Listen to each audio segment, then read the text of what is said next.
We are in chapter 8, verse 40. Jesus raises a dead girl and heals a sick woman. And then this will be the end of chapter 8.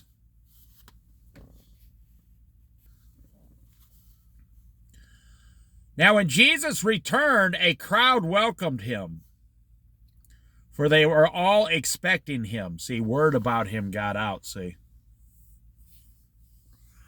That's the deal about gossip. You know, imagine being famous, like Tom Cruise or something, or Brad Pitt. It's not like you think it is. You might say, well, they chose to be rich and famous. Yeah, you know, they want to be rich and famous. However, they can't leave their house or go somewhere without someone knowing where they're going. Now imagine if someone was stalking you, and every time you left your house, you know, they were standing there. Hey man, how's it going? Can I have another autograph? You know, you see how annoying that would be?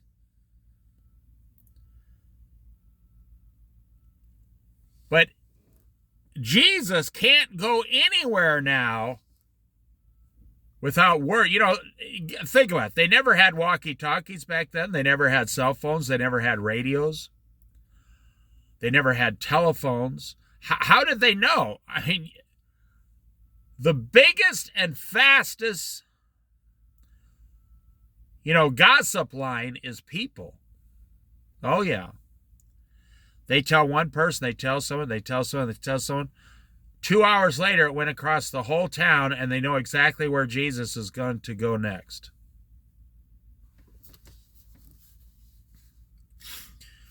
When Jesus had called, Now, when Jesus returned, a crowd welcomed him, for they were all expecting him.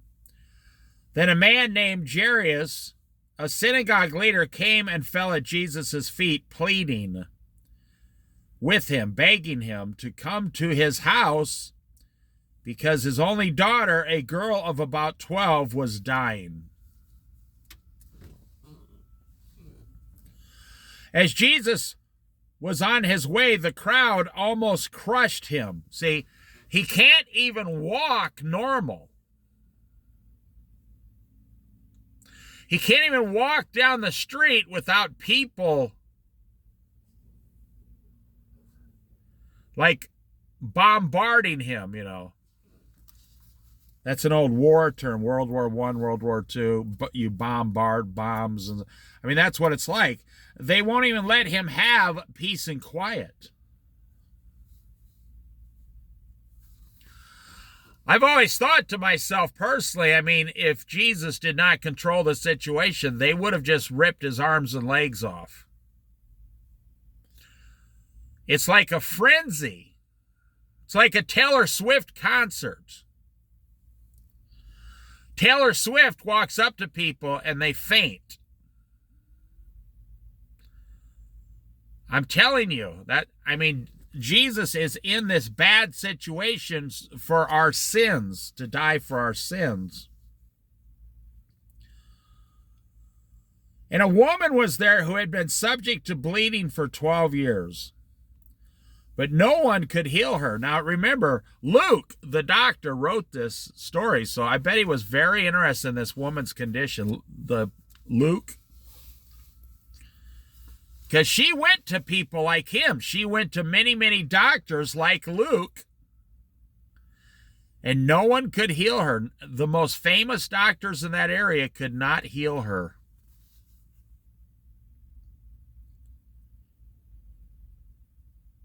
She came up behind him, Jesus, and touched the edge of his cloak, and immediately her bleeding stopped. See, this woman was telling herself, if I just touch his cloak, his coat, I will be instantly healed. How did this happen? We talked about this in Matthew and Mark. There's some mysterious thing, the level of your believing It's so mysterious, it's not even popular to say out loud, because if you say this around certain church members, they don't like you saying it. Because if their husband died of something, it sounds like you're saying, well, he didn't believe enough to be healed. He wasn't a good enough believer. No, that's not what I'm saying, and I want to make very sure that people know that's not how it works. But Jesus says over and over and over,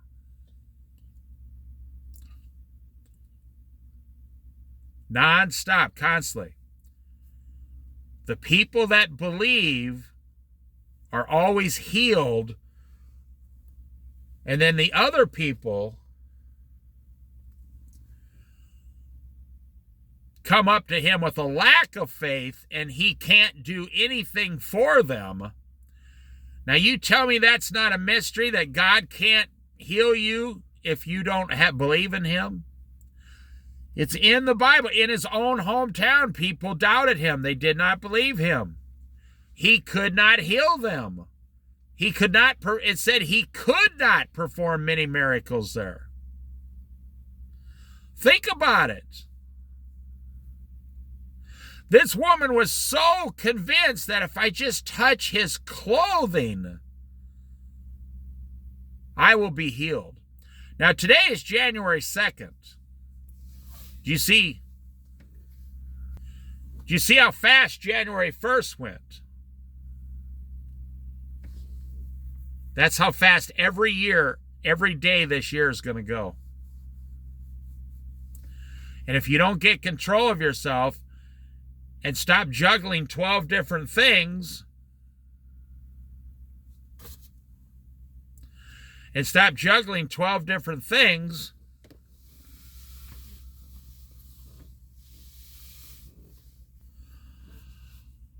you need to somehow become debt-free, get rid of all this stress in your life.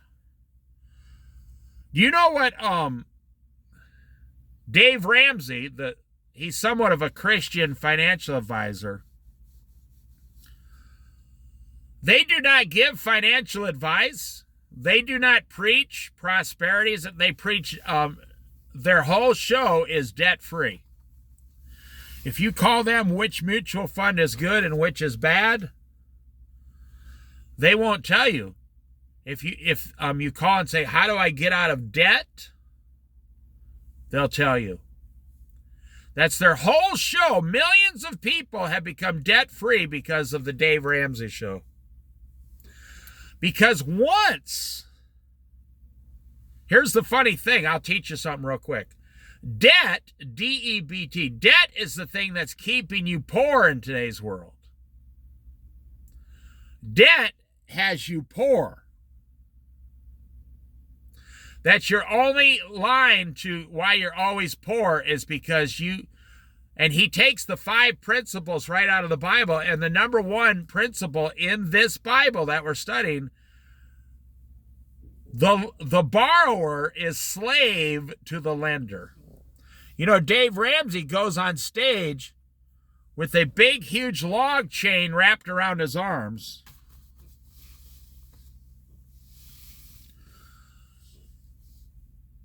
And when you borrow money, you become slave. There's that big boat. Crabbing season got delayed until January 14th this year on the Pacific Ocean.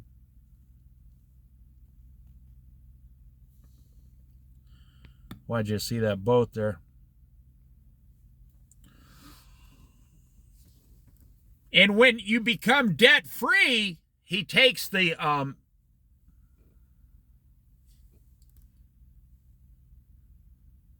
chains and throws them off.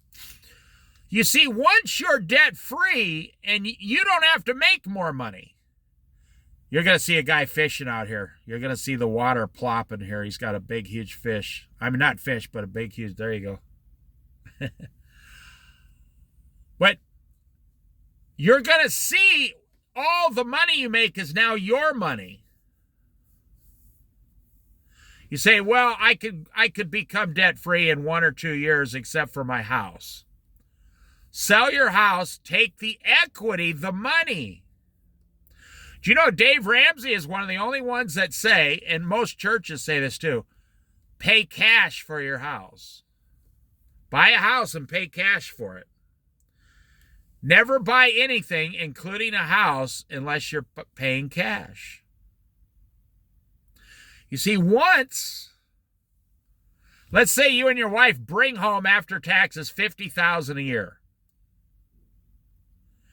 And you're living right now in $48,000 a year. Can you imagine living on $24,000 a year and having 34, 44, and then you increase your income $4,000, 54? You have $30,000 extra dollars in your pocket every year.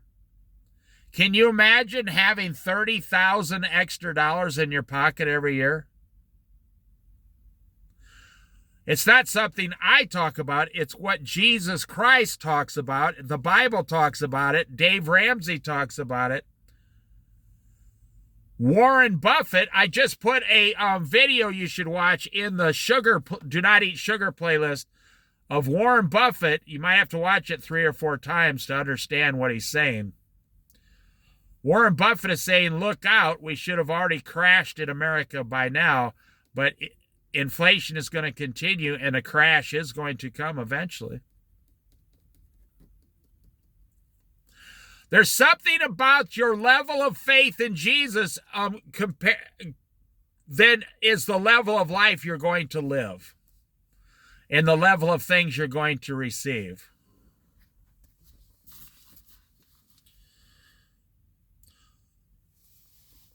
As Jesus was on his way, the crowds were crushing him. A woman was there who had been subject to bleeding for 12 years, but no one could heal her.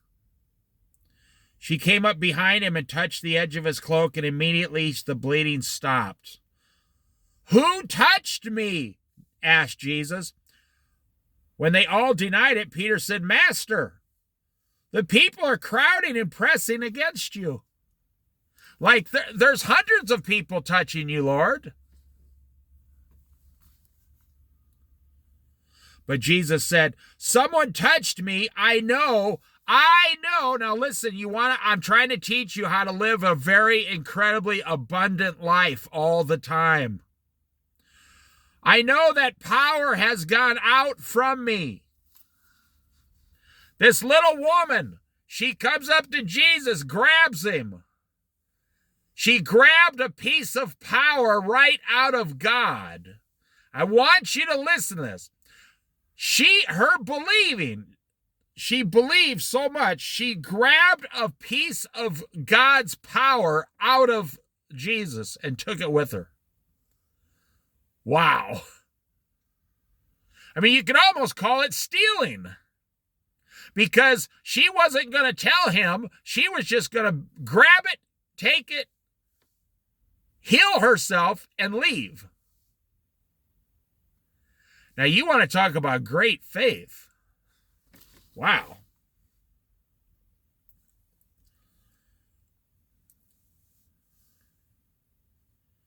Then the woman, seeing that she could not go unnoticed, she was trying to get out of there, but she couldn't go unnoticed. That happened to me once in Colorado Springs. I went to a crack motel, a drug-ridden motel, for Easter, and I was passing out 10-cent crosses with little flowers on them for Easter, and on the back would be a message, like a very short Bible verse. And I bought 1,000 of them for $100. This was like 24 years ago, 25 years ago. $100 is a lot of money. And I went around at night trying to do it in secret and go unnoticed. And because the people in the this crack motel, it was weekly motels, monthly or nightly, they were the poorest of the poor. And I went around that neighborhood and I took a little piece of Scotch tape. Imagine me walking around at night, I'm like 37 years old. and I'm taping a little cross to the front door of these crack motels. My brother found out I was doing that. He said, "You better be careful someone doesn't shoot you through the door." But I took great pride in the fact that I was raised in the, on a farm, basically, and I could sneak up on almost anyone and go unnoticed. And I'm doing these doors, and then it's Easter, and I was successful. Nobody was knowing it was me, see? I didn't want to take any credit or talk to people. I just wanted them to read the Bible message for Easter. And it was a different message on each cross. It was little paper crosses. And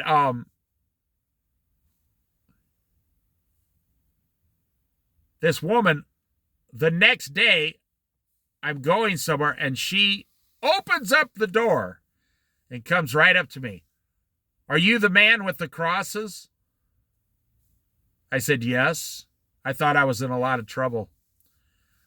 She leaned forward, started hugging me and sobbing. Then she let go, and she says, "You just saved my husband's life." I said, "Oh, okay, well, good. I'm glad he liked it."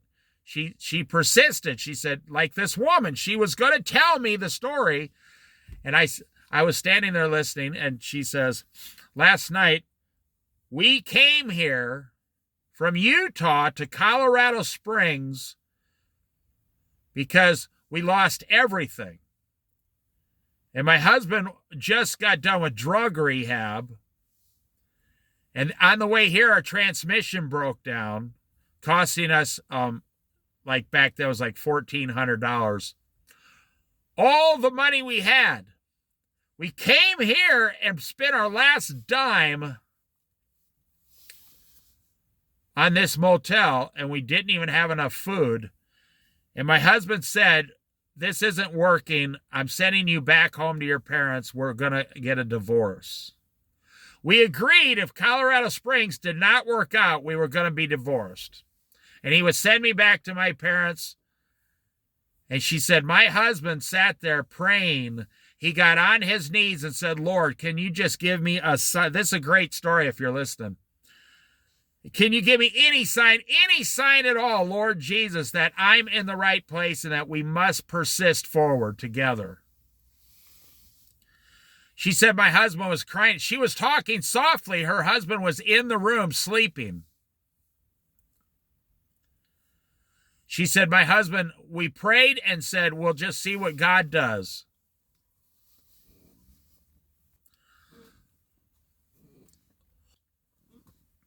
I tell this story to people and it makes them cry. She said her husband looked at her, gave her a kiss, said, "I'm going to go outside and have a cigarette." She said he was at the lowest point of his life since I've known him. He goes outside and there's a cross on the front door. Now remember, this man just begged God, like this woman. She just begged God if I could just touch his cloak. This man just begged God. Now the wife, she was more faithful. She said we should stick together no matter what, blah, blah, blah, blah, blah. We're going to make it. The man was having troubles. And she said he just got done begging God on his knees and sobbing. She said, I've never seen him sob. He picked the cross up off the door and said, someone left us a cross here. And we looked at each other. It was 5 minutes after we prayed, looking and asking for a sign. Turned it over, and it was my husband's favorite Bible verse in the Bible, the only one he knows out of the Bible. And it was about trusting in the Lord and persisting forward.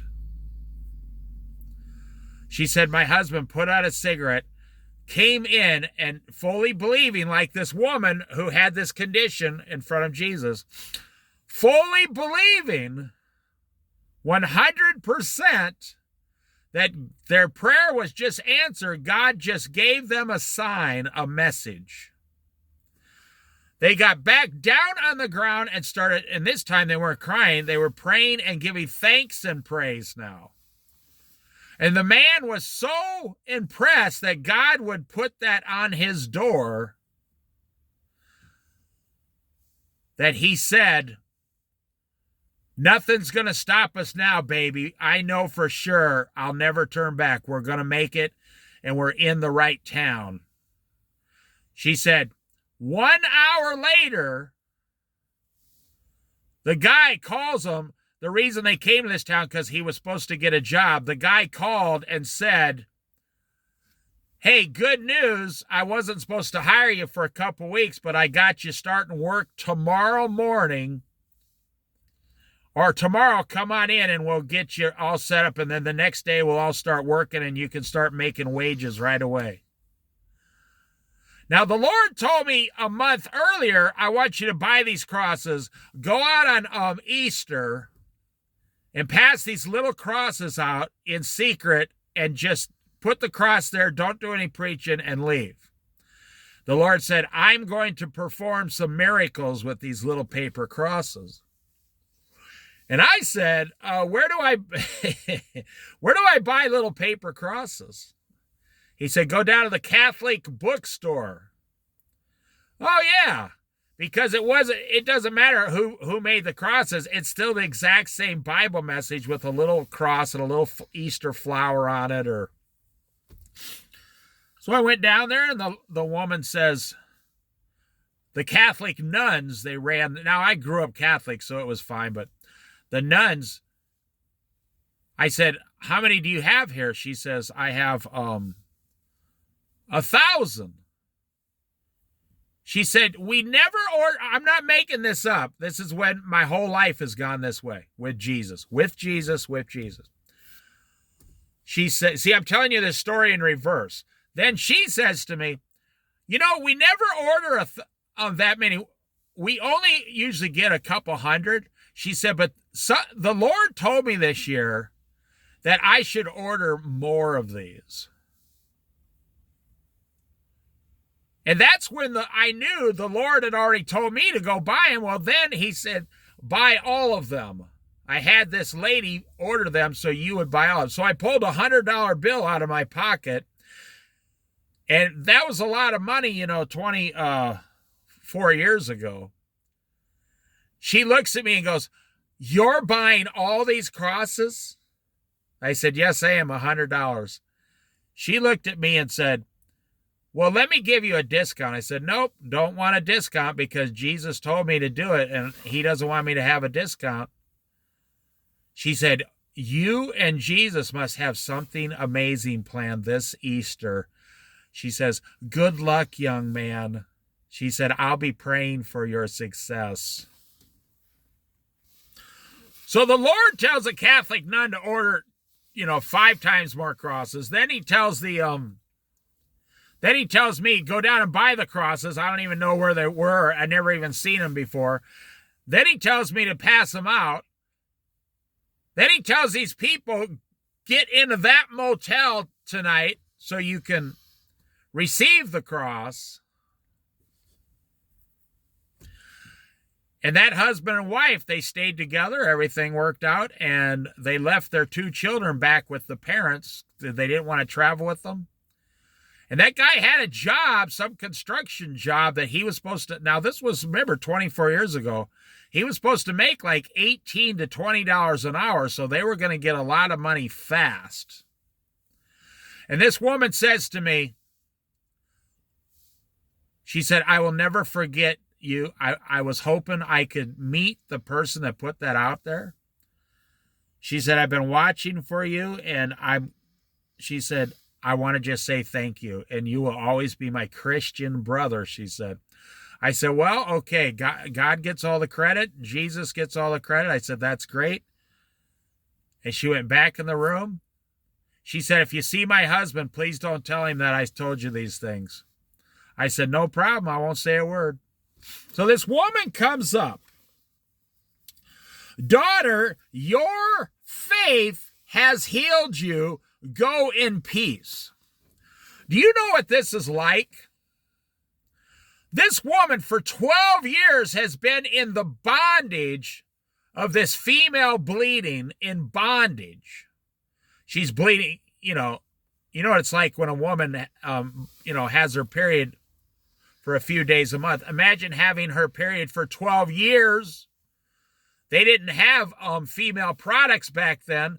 This woman had to, just 12 years, she's always having to wash out these cloths and, her clothing, and 12 years in pain.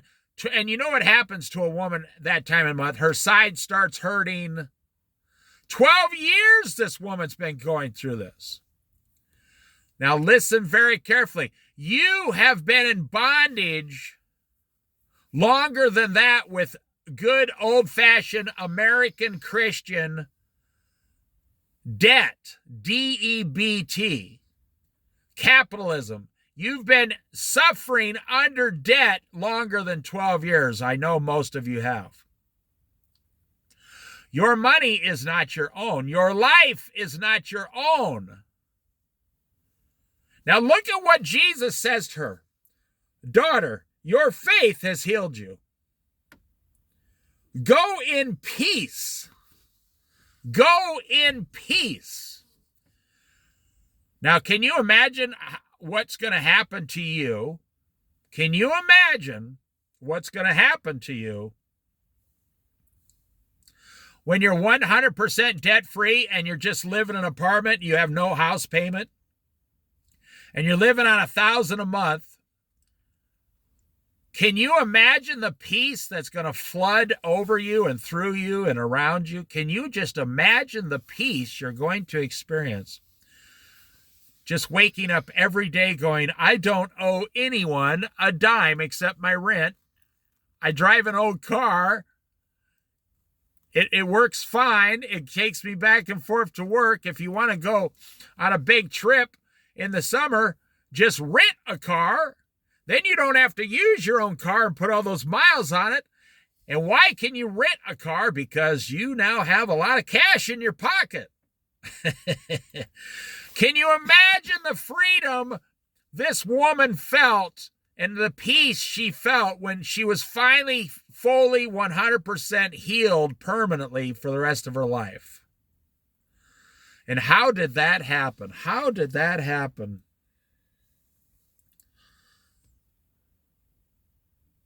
She came up behind him and touched the edge of his cloak, and immediately her bleeding was stopped. Now, I just noticed something for the first time. I've been reading this Bible. The little girl that they came, the man begged, his daughter was 12 years old. And then they interrupted the story with this other woman who had been bleeding for 12 years. I wonder what significance that has. And then Jesus was 12 years old when he was in the synagogue preaching to the elders and the leaders. See, God likes the number 12 for some reason. 12 apostles, 12 disciples, yeah. There's going to be 12 chairs for the disciples in heaven and 12 chairs in heaven for the old-time prophets, they say, before the throne of God. Daughter, your faith has healed you. Go in peace. While Jesus was still speaking, someone came from the house of Jairus, the beginning of the story. His daughter is dying. Your daughter is dead, he said. Don't bother the teacher anymore. Hearing this, Jesus said to Jairus, don't be afraid.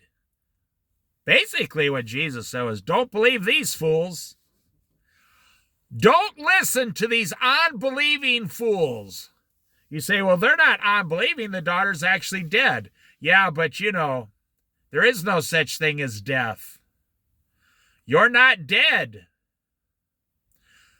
At my mother's funeral, my dad got up and told everybody, that's not my wife anymore. That's just her flesh. My wife is in heaven with Jesus. Now, there's a man with some faith. That was my dad. You know, everybody in the funeral, they weeping and they wailing, over the body of the dead person, the flesh, the body, the earthly body. My dad got up, never even blinked. He said, "That's not my wife." My wife, he knew his wife was not flesh. His wife was a spirit in this world. He knew that. He said, "My wife is with Jesus. She's with Jesus now. That's just old used flesh. We'll all get a new body in heaven." Everybody just kind of looked at him. That's good. So when they say this woman is, this 12-year-old girl is dead, Jesus is saying there is no such thing. She's always going to be alive, whether she's in her earthly body, whether she's in her heavenly body, or if a person is in hell. I'm not saying this little girl went to hell. That's not what I'm saying. If an adult is in hell, I don't know at what age. I don't think God sends 3-year-old children to hell. I don't know the answer. Nobody knows the answer because there's nothing in the Bible about it. A 3-year-old is a sinful person, so if their sins have not been washed, then they die. Are they going to go to hell? I don't know. Or does everybody who dies before the age of 10 or 12 or something go to heaven? I don't know. It's a question that comes up a lot on Every Man an Answer program on the radio. The answer's not given to us in the Bible. The entire Bible never gives this specific answer. So they come and say, "This girl's dead. Your daughter is dead." They're already preparing for, a month of mourning and wailing and weeping. And Jesus says to the man, "Don't believe them. Nobody dies. Do not be afraid. Just believe, and she will be healed." What level of faith do you have to have in Christ to believe he's going to walk over and make your daughter stand back up? And I will add, he went into Peter's house for the first time, I think, and he touched his mother-in-law and she got right up. And she only had a fever. But if you can realize how close all of us are between this earth and heaven, it would probably scare you to death. People would be thinking, "Oh, I'm going to die. I'm going to die. I'm going to die at any minute." No, that's the point. You can't die. You can only go from here into eternity. Well, what about my family, my family, my family? Well, the truth is the only thing you can give your family is three things. But number one is God's love, God's wisdom on teaching these things, and then making your family debt-free. Do you know one of the reasons the world doesn't want your family to be debt-free? Because then they could never sell you life insurance. Do you know what it's like to be 100% debt-free? Now, I know people who do this. I'm not talking about myself. I know people who live in Nevada and Arizona. They're debt-free. They got $1,400 a month Social Security.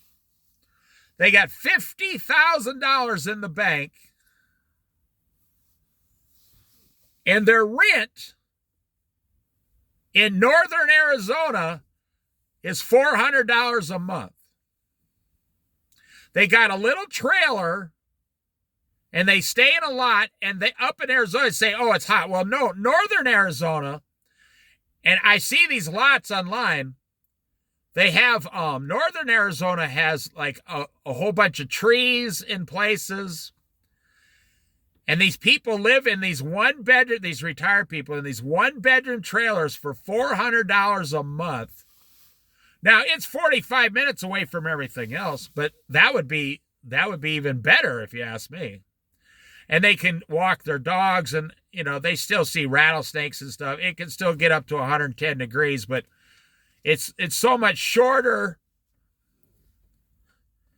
You know, and they got a little porch on the front of their side of their trailer, and they might have a shed in the back, and then they can go out front and have a little barbecue thing. And yeah, so the rent's only $400 a month, so they live on their $1,400 a month, and they never ever touch the $50,000 in their bank, ever, never.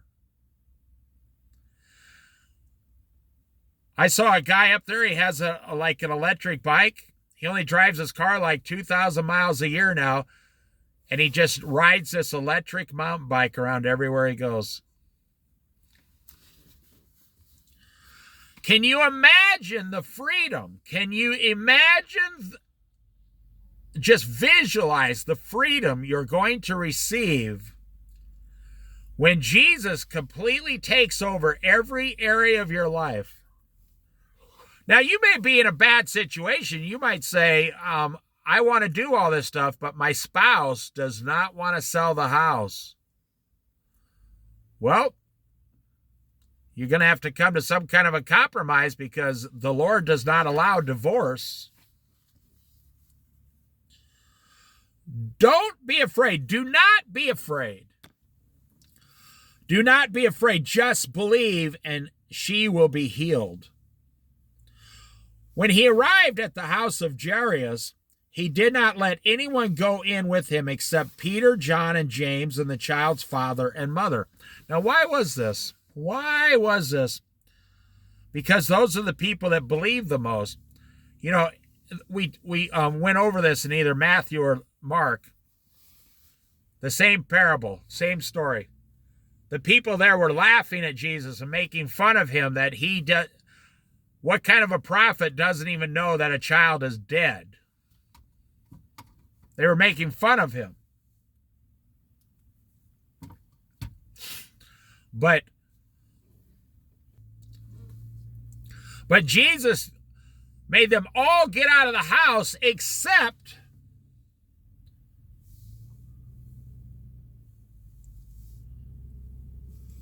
for Peter, John, and James, and then the child's mother and father, parents. Peter, John, and James had the most faith. See, that's what I'm saying. They had the most faith. So another mystery here, another mystery. Your level of faith gives you your level of healing. Your level of faith is going to give you your level of healing.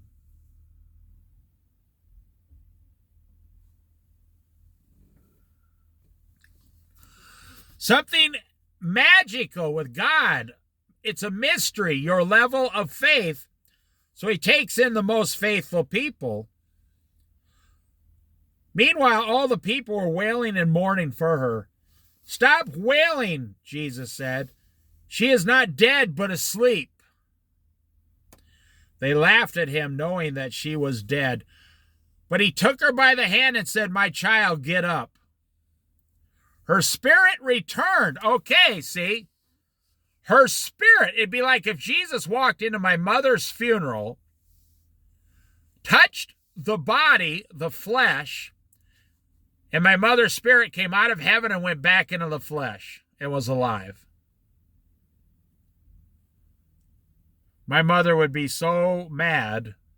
She'd be like, "You took me out of heaven to come back down to this crap?"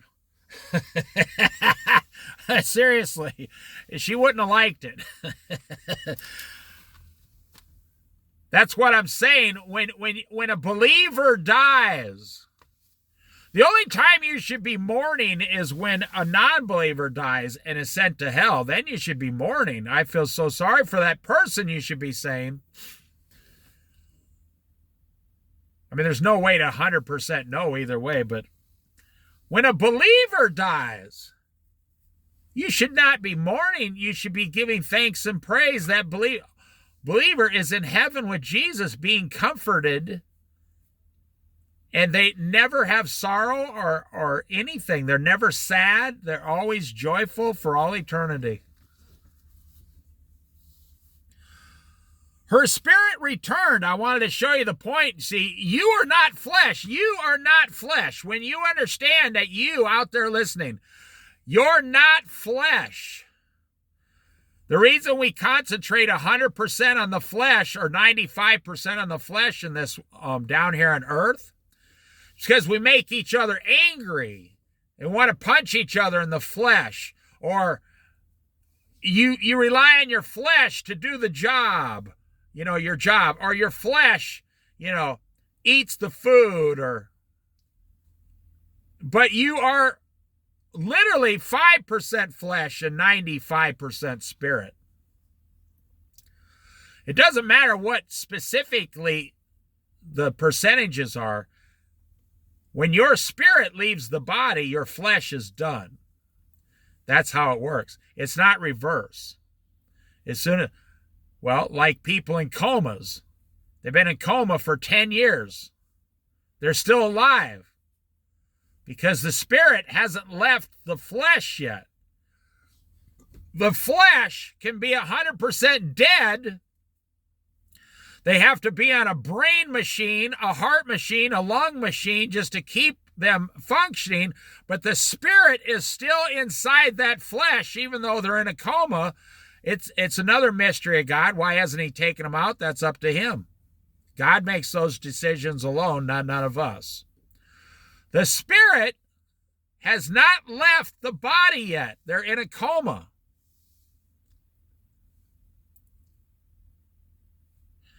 And sometimes the spirit leaves so fast, a true story, leaves the flesh so fast, the heart is still beating and the eyes are still flickering, and just because the flesh is still moving. But the spirit is already in heaven. You see, her spirit returned, and at once she stood up. Then Jesus told them to give her something to eat. Her parents were astonished, but he ordered them not to tell anyone what had happened. That is the end of chapter 8. And we will end there. You see, you are working on your truck, your house. You are working on your job. You're working on every single thing you're going to lose on this world. Now, I want you to think about that. I'm going to send you a whole bunch of agates from the Oregon coast. And I'm going to let you polish them all and pay for it all and buy all the equipment and use your electricity.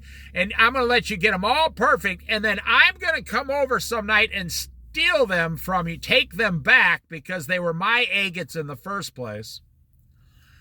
And you're going to do all the work and all the toil, T-O-I-L. You're going to go through all this stuff, and then I'm going to come when you get them all looking just perfect, and I'm going to take it all away from you. Isn't that what God is going to do?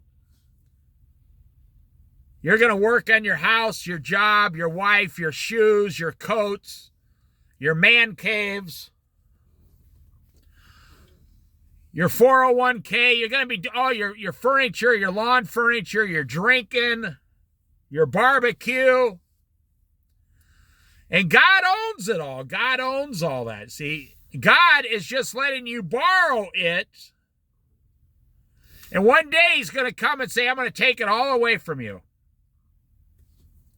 Now here, God is going to do something I can't do. I'm going to have to pull up there in a truck and get all the agates and put them on a truck and take them. So you say, well, how is God going to take away everything I have? What, is he going to pull up here in a U-Haul and take all my stuff? It's a good question, and I have the answer. No, God's going to take your spirit out of your body. That's how everything will be taken away from you. He's going to take you away. He doesn't have to rent a U-Haul. He's going to take you away. Because God, you are the only one God is interested in. God is not interested. God is not interested. God is not interested in your house. He's only interested in you, your wife, and your children. That is it. And you are supposed to be spending all of this time, you are supposed to be spending all of this time on this earth working with spiritual things. Prayer, faith, love, kindness, the Bible. You're supposed to be working on the Holy Spirit with these spiritual things in you. The Holy Spirit working on you spiritually. But instead, you spend 95% of your time working on the things of the flesh. So I'm not going to show you the guy down here because I showed you he was fishing. This guy had one of those. I don't know why he's fishing here because it's only 2 foot deep. This guy had a big, huge, he looks like a local guy that knows what he's doing. He had one of those big, huge ocean fishing rods. You know, those big, huge, shiny silver lures that cost like $27 at Fred Meyer? He had one of those on there, and I was like, why is this guy fishing with something so big right here? Well, some guys just want to go out and go fishing. Okay, because he used too much weights and too much lure for this area and the depth of the water, his lure got stuck about 20 foot out in the sand, and he just lost $35 on the end of his line. So now he's standing here. He hooked up a little, he jerry-rigged like a little hook and a line, and he's trying to pull. He's trying to hook it out there like almost like a fishing a magnet, and he's trying to get his lure back. But he's having zero success. And he's slowly coming to the realization the only way I'm going to get this back is if I walk out in the water 4 foot into the water, 3-4 foot deep, and get completely soaking wet, ruined my boots, everything, to get this $27 lure. Oh, poor guy. You see, he's using all his energy today to do a worldly thing. Now, you guys are going to laugh when I say this. He's going to do a worldly thing. It's called not catching a fish. His wife says, "Where are you going, Bob?" "Well, I'm going down to not catch any fish." She'd say, "What?" "Well, yeah, I'm going fishing, but I'm not going to catch anything." "Well, then why are you going?" "Well, I want to lose $35 lure and weights and on line, and I want to waste 3 hours trying to get it back." Oh, my goodness gracious. The world has gone berserk. If I was a homeless guy, I'd go down there and say, "I'll tell you what, you give me $7, I'll go out there and get it for you and come back. But you got to give me $7 and I'll get soaking wet for you." See, now I'm going to end this. That's what's going on in this guy's mind here. In his mind, he's struggling with the number. Okay, do I lose $35 in equipment? Or do I just bite the bullet and go home? Well, yeah, he's struggling with it. He doesn't. Oh, man. And that's what you're doing. You're putting 95% of your effort towards the things of the flesh in this world, when you should be putting 95% of your effort, like the woman said, "If I just touch his cloak, I will be healed." Jesus said to the parents, "Don't Worry. Don't be afraid. I will just touch your daughter and she will stand back up. Jesus said, come out of heaven and come back down into your body. Your parents need you for a little while longer. What kind of faith do you have, and how are you making it stronger, and how are you working on it compared to, it's January 1st, January 2nd, and you're thinking about working on all the physical things of the flesh this year. You're thinking about working on all of the material possessions you want this year. And one day, Jesus is going to say your name, and you're going to be ripped out of your flesh, and everything you have will be left behind, including your debt. And your wife will be like, oh my gosh, I just lost my husband's income. We didn't have life insurance. How am I going to survive on 50% income? And the kids just went into high school or college. And guess what? Guess who's going to now want to sell the house? She spent 15 years not wanting to sell the house, arguing with you. Guess what? Now when you're dead, she's going to sell the house because she doesn't have a choice. Now she wants to sell the house. She'll go, oh, okay, now I have to sell my house. I don't have a choice. When her husband was alive, she didn't want to sell the house and take the equity. No, because her friends would think she's stupid if she moved into a 2-bedroom apartment. No. But now that her husband's dead, she's like, well, I have a good excuse to sell the house and take all this equity and go live in an apartment with my children until they go to college. And now she's living there all alone, almost like a punishment. She could have done all this, and I'm saying the woman because the woman, it's almost impossible to get a woman to sell her house after she's got everything in her house. A man could live in the backyard of the garage and be fine as long as he has a bath or a toilet. But a woman, she wants everything in the house to be every way it should be. So she could have sold the house, took out the equity, and lived with her husband in peace in the apartment, a good life. But now her husband's dead, so now she has double the equity because she waited too long. But now she's in an apartment with double the equity, but now she's all alone. Her children leave her, and she's just standing there all alone going, well, I guess I'm all alone now. And then, unfortunately, a lot of women marry the first jerk that comes along and smiles at them.